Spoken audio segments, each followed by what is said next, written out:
Atos Igreja. Somente a Escritura nos faz amar. Horários de cultos: segunda e quarta e 20 às 21 horas e domingo 17 às 19 horas. Rua Arautos, 271 Vila Andorinha. Você é sempre bem-vindo. Atos Igreja.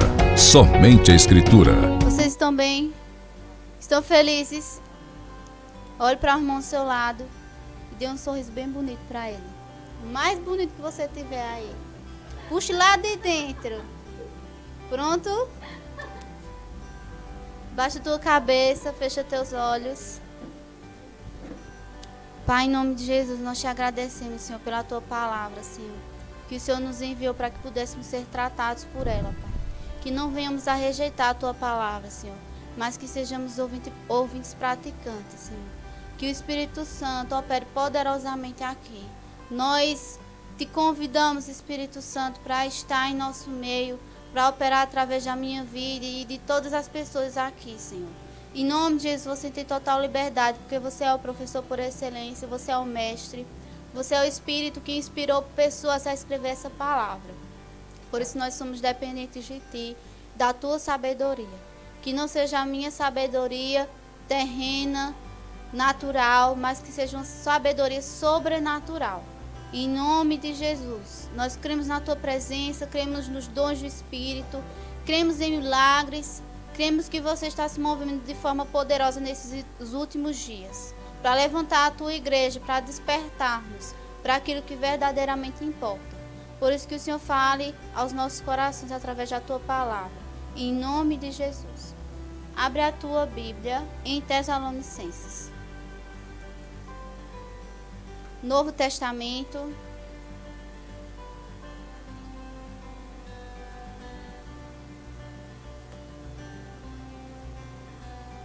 Tessalonicenses, a partir do capítulo 1, versículo 6. Todos abriram?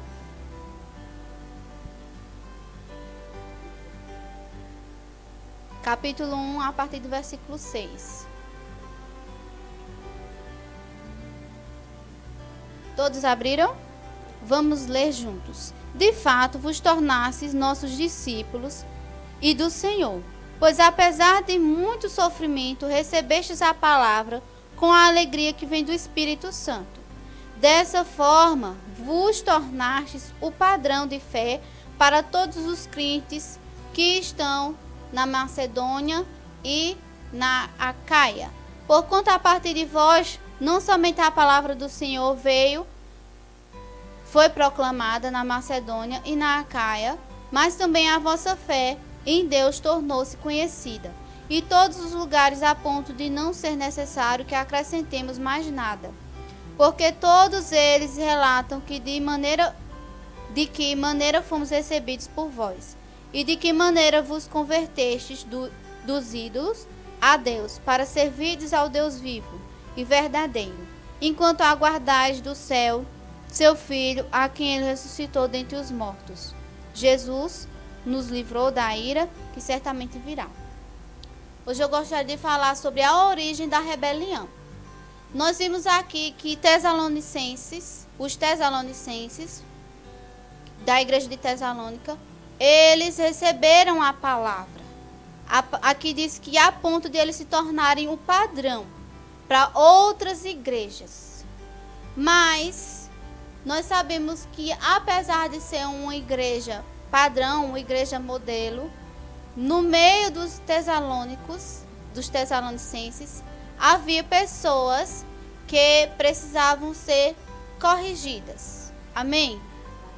Trazendo para nós, para os dias atuais. Você vê alguma diferença da nossa igreja? A igreja de Cristo nos dias de hoje? Não. Amém? Existem pessoas no meio da igreja que precisam de correção. Amém? Por isso que ele fala aqui no capítulo 5, versículo 12. Vamos para lá.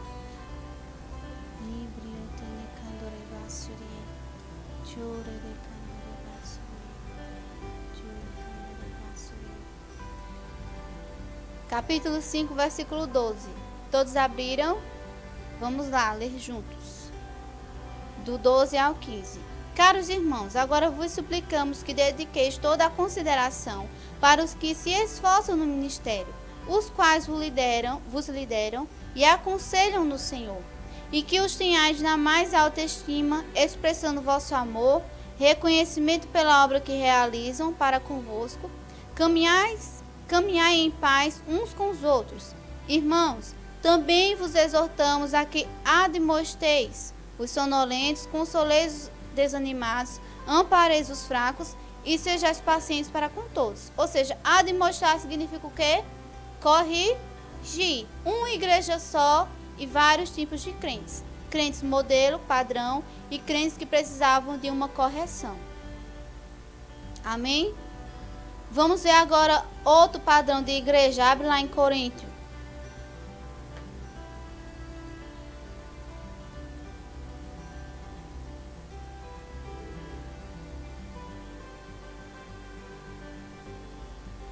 Primeiro Coríntios capítulo 3.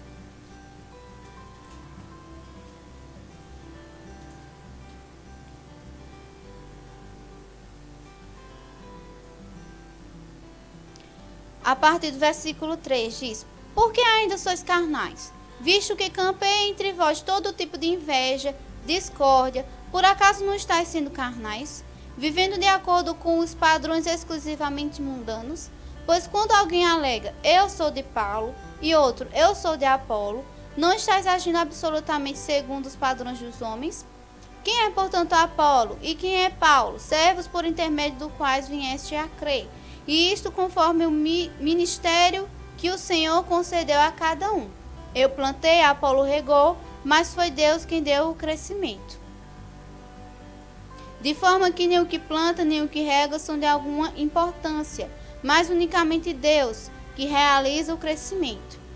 O que planta e o que rega ministram de acordo com um propósito, e cada um será premiado segundo o seu próprio trabalho. Porquanto nós somos colaboradores de Deus, vós sois a lavoura de Deus e edifício de Deus. Vemos aqui um outro padrão de igreja. A igreja de Corinto era uma igreja carnal. Ele disse aqui no início do versículo 3, ainda sois carnais. Porque eles selecionavam os ministros que iam estar trazendo a palavra para eles. Quando era Paulo, os que recebiam de Paulo recebiam, mas os outros não. Eu prefiro Apolo. Amém? Vocês estão entendendo? A igreja de Tessalonicenses receberam a palavra a ponto de se tornarem padrão. Aqui eles estavam selecionando. Não, eu só vou receber de Paulo. Não, eu só vou receber de Apolo. Vocês estão entendendo? E isso causa o quê? Uma rejeição à palavra. A rejeição da palavra é o início de uma rebelião. Se não for tratado, amém? Se a pessoa não for humilde, não se humilhar à palavra, pode chegar a uma rebelião. Outra forma, outra origem da rebelião, além de rejeitar a palavra, é o amor ao mundo. Abre lá em Tiago.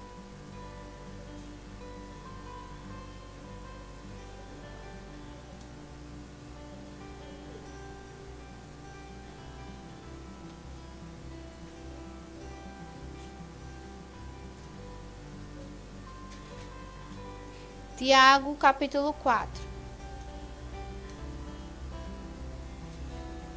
Todos abriram? É depois de Hebreus. Lá no finalzinho, depois de Hebreus, capítulo 4. Versículo 2. Cobiçais e nada tendes, matais e invejais, porém não conseguis obter o que desejais.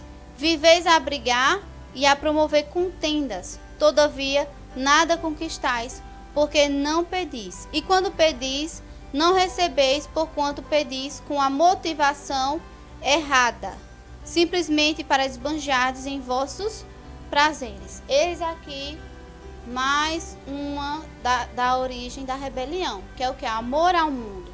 Quando a sua motivação ao pedir está errada, ou seja, é para satisfazer os seus próprios desejos, já não está condizendo com a palavra, já não está condizendo com a vontade de Deus. E isso também pode causar uma rebelião. Eu vou ler aqui algo para vocês. A busca desenfreada por autossatisfação, onde o ego, os desejos mundanos, a soberba determinam as ações. Dessa forma é impossível agradar a Deus. Somente os mansos, ou seja, os humildes, se submetem a Deus. Assim, há garantia de nunca perecer e permanecer para sempre. É preciso sempre estar atento ao que motiva as ações. A palavra diz: julgue cada um a si mesmo.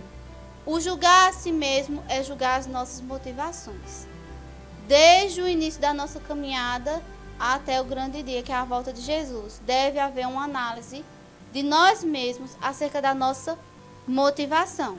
Porque dentro dessa definição aqui, ele diz que os que têm uma motivação correta é o que permanecem para sempre. Nunca perece. Amém?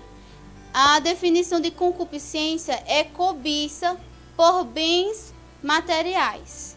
Se a nossa motivação está apenas voltada para o natural, já se torna uma concupiscência. Amém? Vocês estão entendendo? A nossa motivação ela é gerada através da palavra. Quando a gente é exposto à palavra, ao ensino da palavra, dentro de nós o próprio Deus, ele gera a motivação correta. Amém? O crente não pode esperar ver o poder de Deus manifesto em sua vida ao usar a sua fé para satisfazer as suas concupiscências. Amém? Se humilhar é ser humilde, um princípio do reino. Versículo 10 do capítulo 4, vamos ler. Ele diz: humilhai-vos na presença de quem? Do Senhor. E ele o que? Vos exaltar. Agora abre lá em Filipenses. Filipenses capítulo 2.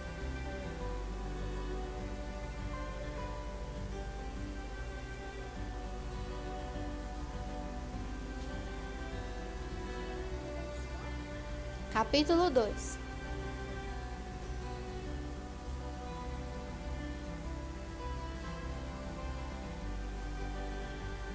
Vamos ler a partir do 5. Tende em vós o mesmo sentimento que houve também em Cristo, o qual, tendo plenamente a natureza de Deus, não reivindicou ser igual a Deus, mas, pelo contrário, esvaziou-se a si mesmo, assumindo plenamente a forma de servo, tornando-se semelhante aos seres humanos. Assim, na forma de homem, humilhou-se a si mesmo, entregando-se à obediência até a morte e morte de... Você sabe que Jesus é o nosso maior exemplo. E o versículo 8 diz que ele se humilhou. O que é que nós devemos fazer? Para muitas pessoas, humilhação é algo ruim. Mas para nós em Cristo, não. É algo bom. Porque Jesus nos deu o exemplo de humilhação. Ele se humilhou. Então nós, da mesma forma, devemos nos humilhar. Porque os humilhados... Nós lemos lá em Tiago, não foi assim? Está assim na sua Bíblia. Deus não mudou. Nós vimos o versículo no Novo Testamento, é na graça, então é para nós. Nós devemos nos humilhar. A falta de humildade gera rebeldia. Ou seja, quando a gente não se humilha, consequentemente, você querendo ou não, vai gerar o quê? Uma rebelião. Amém? E isso deve ser uma prática o quê? Hoje, domingo, segunda e quarta, não. Domingo, segunda, terça, quarta, quinta, sexta, sábado, até a volta de Jesus. Abre lá em 1 Coríntios, capítulo 8.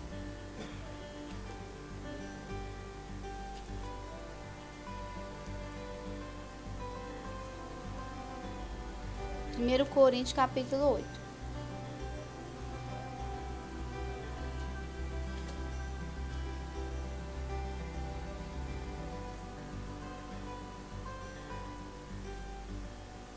Todos abriram?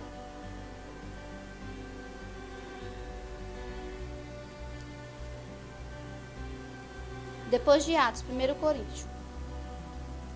Capítulo 8. Vamos ler do versículo 1. No que se refere aos alimentos sacrificados aos ídolos, reconheço, como dizeis, que todos nós temos pleno conhecimento. Porém, esse tipo de conhecimento produz orgulho, mas o amor nos faz crescer na fé. A pessoa que imagina conhecer alguma coisa ainda não tem sabedoria que necessita. Todavia, quem ama a Deus, este é conhecido por Deus. Portanto, no que se refere à comida sacrificada a ídolos, temos pleno conhecimento de que o ídolo não tem o menor significado no mundo e que só existe um Deus, pois ainda que haja os chamados deuses, quer no céu, quer na terra, como de fato há muitos deuses e senhores, mas nós, contudo, há um único Deus. Para nós, contudo, há um único Deus, o Pai, de quem tudo procede e para quem vivemos. E um só Senhor, Jesus Cristo, por intermédio de quem tudo o que há veio a existir, e por meio de quem também vivemos. No entanto, nem todos conhecem essa verdade.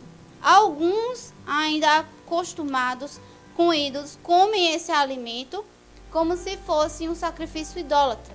E como a consciência deles é frágil, deixam-se contaminar. Ora, não são os alimentos que nos fazem aceitáveis diante de Deus.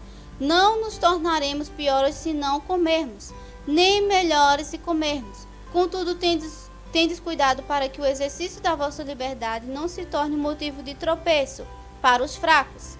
Porquanto, se alguém que tem a consciência fragilizada vir a ti, que tens este conhecimento, comendo a mesa no templo de ídolos, não será induzido a se alimentar do que foi oferecido em sacrifício a ídolos? E assim, esse teu irmão mais fraco, por quem Cristo também morreu, é destruído pelo teu conhecimento. Portanto, quando pecas contra teu irmão, dessa maneira, ferindo a consciência fraca dele, peca contra Cristo. Concluindo, se o alimento que eu como induz meu irmão a pecar, nunca mais comerei. Nunca mais comerei carne, a fim de que não seja eu causa de quê? Do pecado dele. Nós vimos no início que uma rejeição à palavra pode causar também rebelião. Mas aqui eu creio que essas pessoas, elas estavam iniciando a sua fé, a sua carreira. E por isso ainda não haviam recebido uma instrução. A instrução de que todo alimento para Deus é aceito. No entanto, o conhecimento daqueles cristãos fazia com que essas pessoas se escandalizassem. Mas o apóstolo aqui, ele dá a instrução. Se o conhecimento que eu tenho causa tropeço para o meu irmão, então eu não faço. Eu estou rejeitando a palavra com isso? Não. Eu estou agindo em amor para com o meu próximo. Não há uma rejeição à palavra, mas há uma forma de aceitar as pessoas que são fracas na fé. Amém? Não há uma rejeição da palavra. Come carne? Amém. Deus concorda com isso. Então coma, está na palavra. Mas aqui é uma maneira de se tratar as pessoas que são débeis na fé, para que o quê? Elas sejam acolhidas. Amém?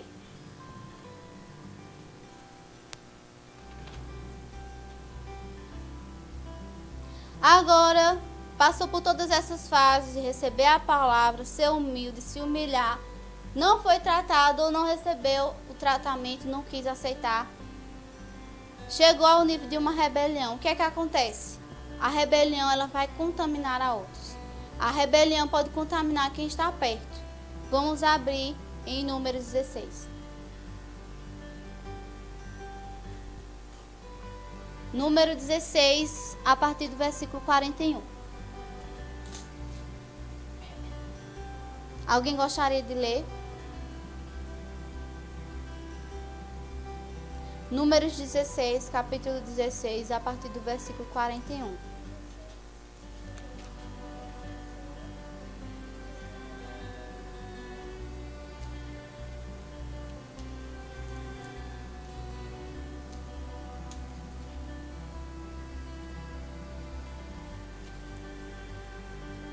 Contudo, no dia seguinte, todo o povo de Israel começou a reclamar. Contra quem?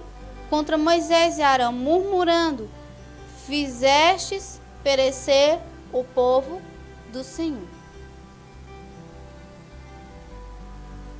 Então nós vemos aqui que todo o povo passou a reclamar, todo o povo passou a murmurar. Mas partiu de quem? Dentro do contexto aqui, desse capítulo. Datã e Abirão. Amém? Eles contaminaram o povo e fez com que eles passassem a murmurar. Isso lembra algo a vocês? Lá no céu.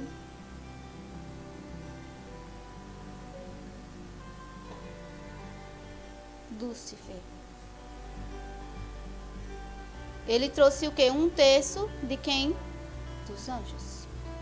Então a rebelião nesse estágio aqui, ele já contamina outras pessoas. Para quê? Para agir como quem iniciou age. Amém? Mateus 16:15.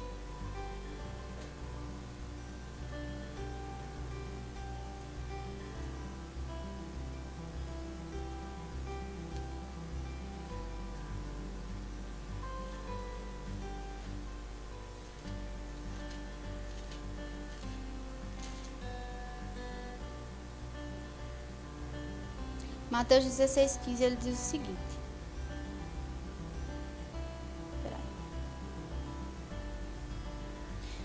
Então Jesus interpelou: mas vós, quem dizeis que eu sou? Simão Pedro respondeu: tu és o Cristo, filho do Deus vivo. Ao que Jesus lhe afirmou: abençoado és tu, Simão, filho de Jonas, pois isso não foi revelado a ti, por carne ou sangue, mas pelo meu Pai que está nos céus. Da mesma maneira, eu te digo que tu és Pedro, e sobre esta pedra edificarei a minha igreja, e as portas do Hades não prevalecerão contra ela. Eu darei a ti as chaves do reino dos céus. O que ligares na terra haverá sido ligado nos céus, e o que desligares na terra haverá sido desligado nos céus. Então ordenou aos discípulos que ninguém dissesse ser ele o Cristo. Nós vemos aqui uma forma de nós andarmos em obediência. Amém? E a obediência traz o que? Benefícios. Pois Jesus disse: as portas do Hades não prevalecerão contra ela. Contra quem? Contra a igreja. Quando há uma submissão, há proteção. Fora da submissão, há o que? Rebelião, e é o ambiente propício para a operação de quem? A operação de Satanás. Então, se a gente, tendo consciência de que somos a igreja, e andando em submissão, vai acontecer isso que Jesus instruiu: as portas do inferno não prevalecerão. Amém? Submissão é algo que nos traz benefício, que nos beneficia. Lá na igreja de Coríntio, nós vimos o caso daquele jovem que se deitou com a madrasta. E o que foi que aconteceu? Lance ele fora. Paulo disse, não foi assim? Para que o corpo seja o quê? Consumido por Satanás, morto, mas o espírito salvo. Então aquela atitude de Paulo foi um juízo contra aquela pessoa? Foi. Mas por quê? Ele contaminou a igreja. A igreja estava orgulhosa a ponto de admitir a atitude dele no meio dos cristãos. Então isso nos traz o quê? A consciência de que nós não devemos admitir um pecado explícito. Porque ele já havia sido tratado. Amém? A palavra estava sendo dita, estava sendo falada através de Paulo, Apolo. Mas a igreja era como se a igreja tivesse o quê? Encobrindo. Então ali para ele houve juízo, houve julgamento. Apesar de que houve perdão, amém? Ele reconheceu, foi humilde e recebeu o perdão da igreja.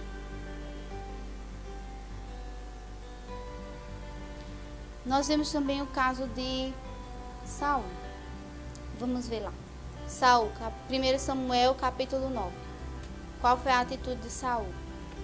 Inicialmente, Saul, nós sabemos que ele se tornou rei. segundo a vontade do povo que estava clamando por um rei.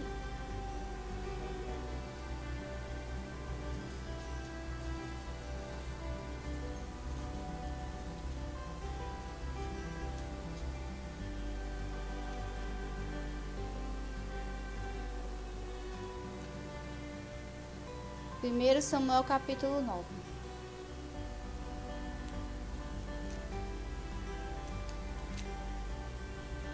Todos abriram? Versículo 15. No dia anterior à chegada de Saul, o Senhor havia revelado isto a Samuel. Amanhã, por volta desta hora, enviar-te-ei um homem da terra de Benjamim, unge-o como líder sobre Israel, o meu povo. Ele libertará o meu povo do domínio dos filisteus, porque tenho observado o sofrimento do meu povo e ouvido seus pedidos de socorro. E assim Samuel fixou os olhos em Saul. O Senhor lhe deu a entender: é precisamente este o homem de quem te falei, e ele governará o meu povo. No entanto, Saul se aproximou de Samuel e à altura da soleira da porta da entrada da cidade e lhe rogou: por favor, podes indicar-me onde fica a casa do vidente? Para por aí. Vai agora lá para 1 Samuel 13.